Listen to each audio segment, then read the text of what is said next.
Friends, welcome to Simi's edu center and this is Simi here. आज हम machines chapter के objective question के बारे में पढ़ेंगे। हमने अपने पिछले सेशंस में सारा कुछ डिटेल में डिस्कस किया, वन बाय वन सारे टॉपिक्स को, mechanical advantage, velocity ratio, efficiency, single fixed pulley, single movable pulley, compound pulley, फिर ब्लॉक एंड टैकल सिस्टम, ये सब सारा कुछ हमने डिस्कस किया है। आज हम इसके ऑब्जेक्टिव क्वेश्चंस के बारे में देखेंगे। अगर आपने ये सारा टॉपिक्स को डिटेल में नहीं देखा है तो मैं लिंक जो है डिस्क्रिप्शन बॉक्स में डाल दूंगी, आप वहां से जाके चेक कर सकते हैं। तो आज का हमारा फर्स्ट क्वेश्चन है कि मैकेनिकल एडवांटेज, लोड और एफर्ट, ये तीनों किस तरह से रिलेटेड है। हमें पता है, हमने पहले देखा है कि मैकेनिकल एडवांटेज का फॉर्मूला होता है load upon effort, load by effort. तो इसमें से कौन सा रिलेशनशिप जो है वो सही आ रहा है? तो ऑप्शन बी जो है यहाँ पे करेक्ट है कि mechanical advantage is into effort is equal to load. Mechanical advantage is equal to load by effort होता है। तो अगर हम ई को क्रॉस मल्टीप्लाई करके मैकेनिकल एडवांटेज के साइड ले जाएंगे तो ये वाला रिलेशन सही निकल कर आएगा। Next question is the correct relationship between the mechanical advantage, velocity ratio and efficiency. हमें पता है कि एफिशिएंसी का फॉर्मूला होता है mechanical advantage divided by velocity ratio, ठीक है। तो अब उस रिलेशनशिप से देखेंगे कि कौन सा रिलेशनशिप सही है। तो ऑप्शन ए यहाँ पे करेक्ट निकल के आएगा कि mechanical advantage is equal to efficiency into velocity ratio.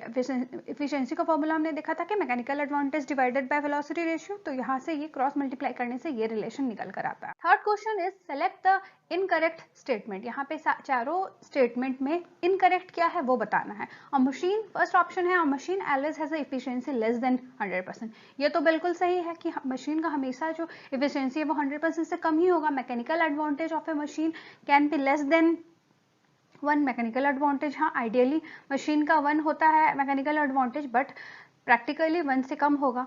Machine can be used as a speed multiplier, ये भी सही है। लास्ट ऑप्शन जो है, machine can have a mechanical advantage greater than velocity ratio, ये जो है ये ऑप्शन गलत है, ये इनकरेक्ट है, ठीक है। तो ये हमारा ऑप्शन सही हो जाएगा। Next, a movable pulley is used as, movable pulley को हम लोग कैसे यूज करते हैं? As a force multiplier use करते हैं।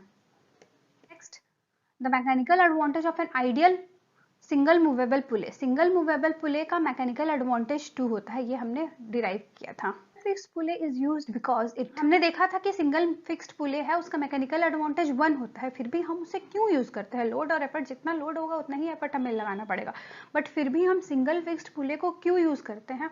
ताकि हम इसका डायरेक्शन जो है वो चेंज कर सके, अपने कन्वीनियंट डायरेक्शन में हम एफर्ट लगा सके, ठीक है। तो option D is correct, help to apply the effort in convenient direction, convenient direction में एफर्ट लगाने के लिए हम उसे यूज करते हैं। When we want to use a machine as a force multiplier, जब हम मशीन को as a force multiplier use करते हैं तो कौन सा ऑप्शन सही है? एफर्ट बड़ा होना चाहिए, एफर्ट कम होना चाहिए, या दोनों इक्वल होना चाहिए?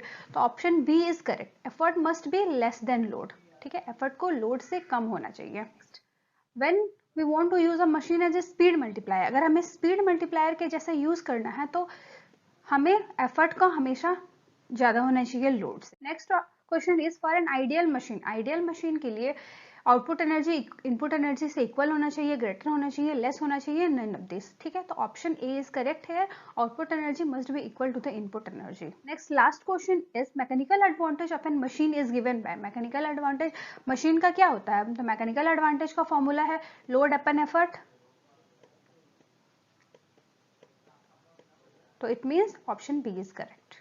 Thank you.